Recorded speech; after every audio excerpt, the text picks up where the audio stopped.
اور وہاں پہ آ کر ہیکل کے اندر اپنی موجودگی ظاہر کریں. اور یہ ان کے لیے ہر ایک کے لیے ضروری تھا کہ یہ ان 4 عیدوں کے موقع پر جو ہے انہوں نے یروشلم کے اندر ضرور آنا ہے. اس وجہ سے پوری دنیا کے اندر جو ہے وہ لوگ جو کہ یروشلم سے باہر چلے گئے تھے اور ڈفرینٹ کنٹریز میں رہتے تھے، وہ لوگ جو ہے وہ اپنے اپنے کنٹری سے سفر کر کے وہ یروشلم آتے تھے، اور یہ 4 عیدیں جو ہیں وہ وہاں پر رہ کر مناتے تھے. ہم دیکھ سکتے ہیں کہ آج بھی جس طرح سے اگر پاکستان سے بہت سارے لوگ جو ہیں وہ امریکہ میں یا یورپ میں یا کینیڈا میں یا پھر وہ عرب ممالک کے اندر چلے جاتے ہیں، اور پھر جب عید کا موقع آتا ہے تو پھر وہ اپنے اپنے گھروں کی طرف جو ہے وہ لوٹتے ہیں تاکہ عید جو ہے وہ اپنے گھر میں جا کر منا سکیں. لیکن اس جگہ پہ ہم دیکھتے ہیں کہ بنی اسرائیل قوم کو یہ حکم دیا گیا تھا کہ انہوں نے یہ 4 عیدوں کے موقع پر یروشلم میں ضرور آنا ہے. اور بہت سارے لوگ ایسے تھے جو کئی پشتوں سے دوسرے کنٹریز کے اندر جو ہے وہ چلے گئے تھے، اور وہاں پہ وہ یا ان کے بچے جو ہیں وہ اب عبرانی یا آرامی زبان جو ہے وہ نہیں سمجھتے تھے، بلکہ وہ اپنے اپنے ممالک کے اندر جہاں جہاں بھی وہ رہتے تھے اس ملک کی بولی جو ہے وہ اس کو سمجھتے تھے اور اس کو جانتے تھے. تو یہ لوگ جو ہے کیونکہ ان کو ضروری تھا کہ عید کے موقع پر یہاں پہ آتے اور حاضری دیتے، اس لیے یہ موقع خدا نے جان بوجھ کر چنا. اور اس کا سبب یہ تھا کہ پوری دنیا سے لوگ جو ہیں ان 4 عید کے موقع پر جو ہے وہاں پہ موجود ہوتے ہیں. اور یہ لوگ جو ہے عید فصح شروع ہونے سے پہلے وہاں پہ پہنچ جاتے، پھر وہاں پہ یہ یا تو کرائے پہ یہ گھر لے لیتے یا پھر وہاں پہ خیمے لگا کر رہتے.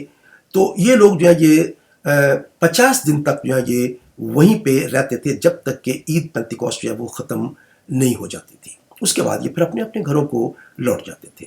تو خدا کا ایک بڑا مقصد تھا کہ اس موقع کو وہ استعمال کرے گا جس دن خداوند یسوع مسیح کی خوشخبری جو ہے وہ پوری دنیا میں پھیلانے کے لیے اس دن کو خدا استعمال کرے گا.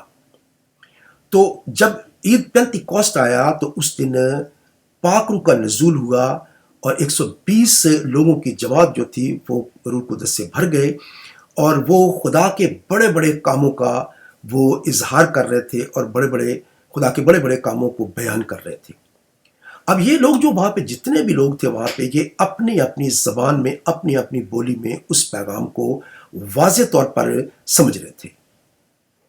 اور پھر اس کے بعد جب پترس جو ہے وہ کھڑا ہوا تو اس نے ایک چھوٹا سا پیغام جو ہے وہ دیا ہے جو کہ خداوند یسوع مسیح کے بارے میں تھا. اور اس نے بتایا کہ خداوند یسوع مسیح کون تھے اور تم نے اسے مصلوب کر دیا، اور خداوند یسوع مسیح جو ہے وہ بنیادی طور پر وہ مسیح تھے جن کو تو نے مصلوب کر دیا ہے.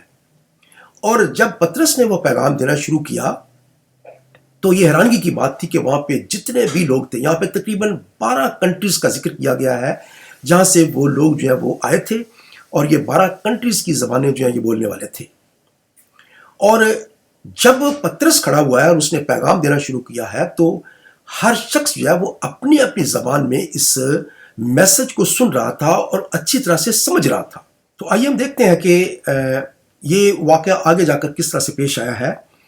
اور ہم دیکھتے ہیں اعمال کی کتاب اس کے 2 باب کی 8ویں آیت سے میں پڑھتا ہوں. یہاں پہ لکھا ہے، پھر کیوں کر ہم میں سے ہر ایک اپنے اپنے وطن کی بولی سنتا ہے، حالانکہ ہم پارتھی اور مادی اور ایلامی اور میسوپوتیمیا اور یہودیہ اور کپودکیا اور پنتس اور آسیا اور فروگیا اور پیمفلیا اور مصر اور لیبوا کے علاقے کے رہنے والے ہیں جو کریتے کی طرف ہے، اور رومی مسافر خواہ یہودی خواہ ان کے مرید اور کریتی اور عرب ہیں، مگر اپنی اپنی زبان میں ان سے خدا کے بڑے بڑے کاموں کا بیان سنتے ہیں.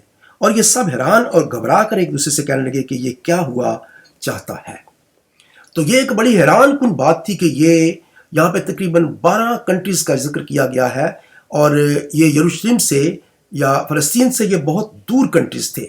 آپ دیکھ سکتے ہیں کہ یہ لیبیا کے علاقے تک یہ لوگ تھے، پھر عرب کے کنٹریز تھے، اور پھر دوسرے علاقے سے یہ لوگ آئے تھے جو کہ بڑی بڑی دور سے تھے.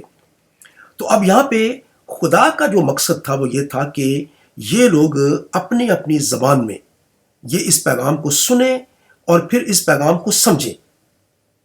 تو آگے جا کر ہم دیکھتے ہیں کہ جب پترس جو ہے جب وہ کھڑا ہوا ہے اپنے دوستوں کے ساتھ، اور اس نے ایک چھوٹا سا پیغام دیا ہے جو کہ خدا یسوع مسیح کے بارے میں تھا. اور یہ کوئی بہت لمبا چوڑا پیغام نہیں تھا، لیکن یہ پیغام جو ہے جب یہ دیا گیا ہے تو اس کے اندر پطرس نے خدا یسوع مسیح کے بارے میں بتایا ہے کہ وہ خدا یسوع مسیح جس کو تم نے مصلوب کر دیا ہے وہ کون تھا. اور وہ کہتے ہیں 21ویں آیت میں ہم دیکھیں، اگر لکھا ہے یہاں پہ، اور یوں ہوگا کہ جو کوئی خداوند کا نام لے گا نجات پائے گا. تو پطرس رسول کا جو پیغام کا مقصد یہ تھا کہ خداوند یسوع مسیح پر اگر تم ایمان لے کر آؤ گے تو تم نجات پاؤ گے. اور پھر وہ خدا یسوع مسیح کے بارے میں بتاتے ہیں. اور آخر میں ہم دیکھتے ہیں کہ 32ویں آیت میں لکھا ہے، اسی یسوع کو خدا نے جلایا جس کے ہم سب گواہ ہیں. پس خدا کے دائنے ہاتھ سے سر بلند ہو کر اور باپ سے وہ روح القدس حاصل کر کے جس کا وعدہ کیا گیا تھا، اس نے یہ نازل کیا جو تم دیکھتے اور سنتے ہو. تو اس نے اس بات کو ثابت کر دیا کہ پرانے عہد نامے میں جو خدا یسوع مسیح کے بارے میں پیشن گوئیاں تھیں وہ آپ کے سامنے پوری ہوئی ہیں. اور جیسا کہ وہ داؤد کا حوالہ دیتا ہے کہ داؤد کے بارے میں لکھا تھا، لیکن بنیادی طور پر یہ خدا یسوع مسیح کے بارے میں لکھا تھا. اور پھر وہ پاک روح کے نازل ہونے کے بارے میں کہتا ہے کہ یہ وہی ہے جس کا وعدہ خدا یسوع مسیح نے کیا تھا کہ میں جب آسمان پر جاؤں گا تو میں روح القدس کو نازل کروں گا. کیونکہ خدا یسوع مسیح نے اعمال کی کتاب اس کے پہلے باب میں ہم دیکھتے ہیں کہ خدا یسوع مسیح نے اپنے شاگردوں سے کہا تھا کہ اس وقت تک تم یروشلم سے باہر مت جانا جب تک تمہیں اوپر سے قوت کا لباس نہ ملے گا، اس کے بعد تم میرے گواہ بنو گے. تو یہ بات ایگزیکٹلی اسی طرح سے ہوئی جس طرح سے خدا یسوع مسیح نے کہا تھا کہ وہ لوگ انتظار کرتے رہے. اور پھر جب روح القدس نازل ہوا تو پھر یہ پیغام جب دیا گیا تو جتنے بھی لوگ وہاں پہ تھے انہوں نے اس پیغام کو جب سنا ہے تو ان کا کیا رد عمل ہوا ہے. ہم دیکھتے ہیں 36 ورس میں لکھا ہے، پس اسرائیل کا سارا گھرانہ یقین جان لے کہ خدا نے اس یسوع کو جسے تم نے مصلوب کیا خداوند بھی کیا اور مسیح بھی. جب انہوں نے یہ سنا تو ان کے دلوں پر چوٹ لگی اور پطرس اور باقی رسولوں سے کہا کہ اے بھائیو ہم کیا کریں؟ اب پاک روح جو ہے اس نے ان کے دلوں پر جا کر اثر کیا ہے اور خدا کے پاک روح نے اس بیج کو جو کہ خدا یسوع مسیح کے کلام کا تھا ان کے دلوں میں جا کر بویا ہے، اور ان کے دلوں پر چوٹ لگی ہے یا انہوں نے محسوس کیا ہے کہ انہوں نے اسی مسیح کو جس کا وہ انتظار کر رہے تھے اسے مصلوب کر دیا ہے. اب ہم کیا کریں؟ اور پطرس کا جواب کیا تھا؟ پطرس نے ان سے کہا کہ توبہ کرو اور تم میں سے ہر ایک اپنے اپنے گناہ کی معافی کے لیے یسوع مسیح کے نام پر بپتسمہ لے تو تم روح القدس انعام میں پاؤ گے. تو اس نے اس کا حل بتایا کہ اب ہمیں کیا کرنا ہے، کہ اب آپ نے توبہ کرنی ہے، اپنے گناہوں کی معافی کے لیے خدا یسوع مسیح کے نام پر بپتسمہ لینا ہے، اور اس کے بعد روح القدس تم انعام میں پاؤ گے. اور جن لوگوں نے اس کو قبول کیا انہوں نے اسی دن بپتسمہ لیا، اور 3000 لوگ جو ہیں وہ کلیسیا میں شامل ہو گئے. تو خدا کا ایک بڑا مقصد جو تھا وہ یہاں پہ حل ہو گیا کہ اس نے خدا یسوع مسیح کی خوشخبری کو یا گوسپل کو یا انجیل کو پھیلانے کے لیے جو دن مقرر کیا تھا اس میں بہت سارے ممالک سے آئے ہوئے لوگوں نے اس پیغام کو سنا، اس کو قبول کیا اور وہ کلیسیا کا حصہ بنے. اور پھر جب وہ اپنے اپنے کنٹریز کی طرف چلے گئے، اپنے اپنے گھروں کو لوٹ گئے، تو پھر اس پیغام کو وہ اپنے ساتھ لے گئے، اور جہاں جہاں بھی وہ گئے انہوں نے خدا یسوع مسیح کی خوشخبری کو پھیلایا. وہاں پہ کلیسیاں قائم ہونا شروع ہوئیں، اور اس طرح سے خدا کا مقصد جو ہے وہ حل ہو گیا. تو اس لیے یہ واقعہ جو ہے یہ ایک خاص مقصد کے لیے، ایک خاص موقع کے لیے خداوند نے یہ کیا، اور یہ صرف ایک دفعہ ہوا. یہ آج اگر ہم یہ کہیں کہ ہم کوئی شخص غیر زبان میں بول رہا ہے تو ہم کیوں نہیں اس کی سمجھ رہے ہیں؟ ہمیں اس کی سمجھ کیوں نہیں آتی ہے کہ وہ ہماری زبان میں کیوں نہیں بولتا ہے، یا ہم اپنی زبان میں اس کو کیوں نہیں سمجھ سکتے ہیں؟ تو یاد رکھیں کہ یہ واقعہ جو ہے یہ خدا نے اپنے پرپس کے لیے استعمال کیا ہے، اور یہ صرف ایک دفعہ کے لیے ہے. آج یہ واقعہ ضروری نہیں ہے کہ یہ پیش آئے.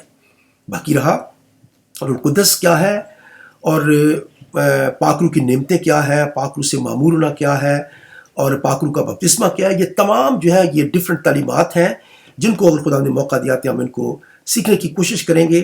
لیکن آج ہمارا جو موضوع تھا وہ یہ تھا کہ خدا نے کیوں یہ مقرر کیا یہ دن، کہ اس دن لوگ اپنی اپنی زبان میں جو ہے شاگردوں کی بات کو سمجھ رہے تھے، اور جان رہے تھے، اس کا ایک ریزن تھا، اس کا ایک پرپس تھا، اور ہمیں اس کو سمجھنے کی ضرورت ہے۔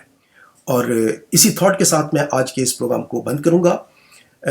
ایک نئے پروگرام کے ساتھ بہت جلد پھر آپ کی خدمت میں حاضر ہوں گا۔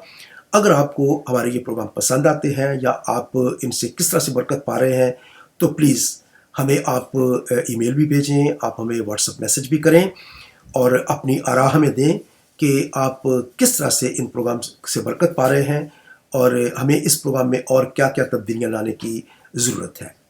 تو میں اس وقت تک کے لیے آپ سے اجازت چاہوں گا۔ ایک نئے پروگرام کے ساتھ بہت جلد پھر آپ کی خدمت میں حاضر ہوں گا۔ خدا آپ کو برکت دے۔ God bless you.